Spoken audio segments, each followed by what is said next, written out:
ప్రభునందు నాకు అత్యంత ప్రియమైనటువంటి వారులారా, మన ప్రభువును రక్షకుడునైనటువంటి యేసుక్రీస్తు వారి యొక్క శుభనామములో మీ అందరికీ నా హృదయపూర్వకమైనటువంటి శుభములు, వందనములు తెలియజేస్తున్నాను. ఉదయకాల సమయంలో దేవుని వాక్యాన్ని ధ్యానం చేసుకుందాము. ఈరోజు వాక్య ధ్యానం కొరకు మనం తీసుకున్నటువంటి లేఖన భాగము దినవృత్తాంతములు మొదటి గ్రంథము 28వ అధ్యాయము 20వ వచనం చదువుకుందాం. దావీదు తన కుమారుడైన సొలొమోనుతో చెప్పినదేమనగా, నీవు బలము పొంది ధైర్యము తెచ్చుకొని ఈ పని పూనుకొనుము, భయపడకుండము, వెరవకుండము. నా దేవుడైన యెహోవా నీతో కూడనుండును. యెహోవా మందిరపు సేవను గూర్చిన పని అంతయు నువ్వు ముగించే వరకు ఆయన నన్ను ఎంత మాత్రమును విడువకయుండును. ఆమెన్. దేవుని నామమునకు మహిమ కలుగును గాక. ఇక్కడ భక్తుడైనటువంటి దావీదు తన కుమారుడైనటువంటి సొలొమోనుతో చెప్తున్నటువంటి మాటలు. ఇది సొలొమోను దేవుని మందిరాన్ని కట్టడానికని తన పని ప్రారంభిస్తున్నప్పుడు ఆ పని విషయంలో సొలొమోను ఏమాత్రం కూడా అధైర్యపడకుండా ఇది నా వలన అవుతుందా లేదా అనేటువంటి ఆలోచన సొలొమోనులో రాకుండా నిమిత్తము తండ్రి అయిన దావీదు తన కుమారుణ్ణి ధైర్యపరుస్తూ చెప్పినటువంటి మాటలు చక్కగా హెచ్చరిస్తున్నాడు. తన కుమారుణ్ణి పిలిచి, నువ్వు బలం పొంది ధైర్యం తెచ్చుకొని ఈ పని పూనుకొనుము.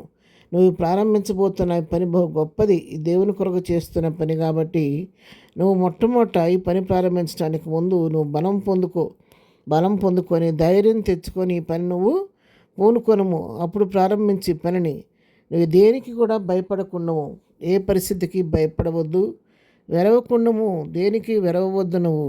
ఎందుకంటే ఈ పని గొప్పదని నువ్వు ఒకవేళ హృదయంలో ఆందోళన చెందుతావేమో, అలాంటి భయం కానీ బెరుకు కానీ నీలోకి రానివ్వద్దు. నువ్వు ధైర్యంగా ఉండు. ఎందుకంటే నా దేవుడైన యెహోవా నీతో కూడా ఉండు. ఇంతవరకు నా జీవిత కాలంలో నాకు తోడుగా నడిపించిన దేవుడు నీతో కూడా ఉంటాడు. నీ తోడుగా నిన్ను నడిపిస్తాడు. కాబట్టి నువ్వు దేనికి కూడా భయపడవద్దు, చింతపడవద్దు.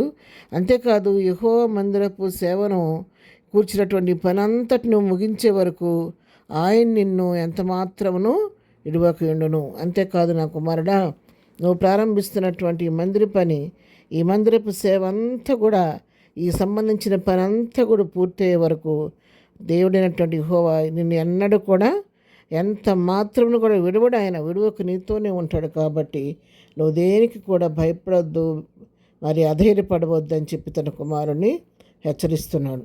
మరి దేవుని మందిర నిర్మాణం విషయంలో సొలొమోను ప్రారంభిస్తూ ఎంతో గొప్పది, పని గొప్పది. కాబట్టి సొలొమోను చిన్నవాడు కాబట్టి వృద్ధుడైనటువంటి దావీదు తన కుమారునికి తండ్రిగా ప్రోత్సాహాన్ని తెలియచేస్తూ ఈ మాటలు చెప్తా. అయితే తనను బట్టి ధైర్యం తెచ్చుకోమంటలేదు, కానీ దావీదు ఏం చెప్తున్నాడంటే, దేవుణ్ణి బట్టి నువ్వు ధైర్యం తెచ్చుకో. ఇంతవరకు నా జీవితకాలం అంతా నాతో కూడా ఉండి నన్ను నడిపించిన దేవుడు, ఆయన నమ్మకత్వం ఎరిగి ఉన్నాను. నన్ను ఏనాడు కూడా నేను విడవలేదు, ఎడబాయలేదు.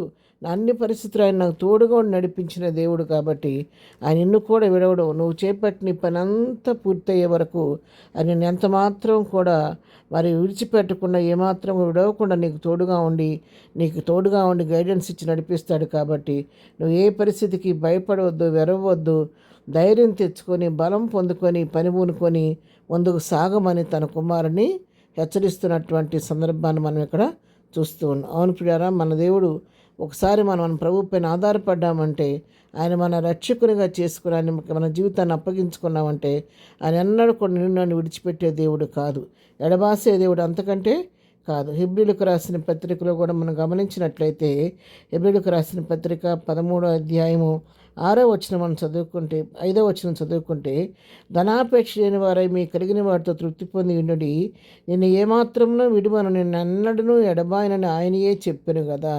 అవును, ఎన్నడూ కూడా ఆయన విడిచే దేవుడు, ఏమాత్రం విడిచే దేవుడు కాదు, ఎన్నడూ కూడా ఎడబాసే దేవుడు కాదు. కాబట్టి ఆయనే మనకు వాగ్దానం చేశాడు. కాబట్టి నిత్యము నీకు నాకు తోడుగా నడిపించే దేవుడు, దావీదుకు తోడుగా నడిపించే దేవుడు సొలొమోనుకు తోడుగా నడిపించబోతున్నాడని చెప్పి తన తండ్రి హెచ్చరించబడుతున్నాడు. ఈ ఉదయకాల వాక్యం నీతో మాట్లాడుతున్నాడు, నిన్ను కూడా నడిపిస్తానని చెప్పి దేవుడు మనకు అభయం ఇస్తుండగా, దేవుని వైపు చూస్తూ విశ్వాసంలో ప్రతి పనిలో కూడా ధైర్యం తెచ్చుకొని మనము కూడా ముందుకు సాగిపోదాం. ప్రార్థన. ప్రేమగల తండ్రి, ఉదయకాలం మాకు ఇచ్చిన శ్రేష్టమైన వాక్య భాగాన్ని బట్టి నీ కొందనాలు. దావీదును బలపరిచిందేవా, సులోమాను ధైర్యపరిచి బలపరిచిందేవా, ఈ ఉదయకాలాన్ని మమ్మల్ని కూడా బలపరిచి మీ చిత్త ప్రకారం ముందుకు నడిపించండి. ఈ దినం మేము చేయి పని పాటల్లో తోడుగా ఉండండి. రాకపోకలో క్షేమం దయచండి. దినం బర్త్డే మ్యారేజ్ చేసుకుని దీవించి ఆశీర్వదించండి. ప్రతి వారి పట్ల నీ కృప విస్తరింపచేయమని యేసు నామములో ప్రార్థించి అడిగి పొందుకొని ఉన్నాము తండ్రి. ఆమెన్. ప్రభు కృప సదాకాలం మనందరికీ తోడై నడిపించునుగాక. ఆమెన్.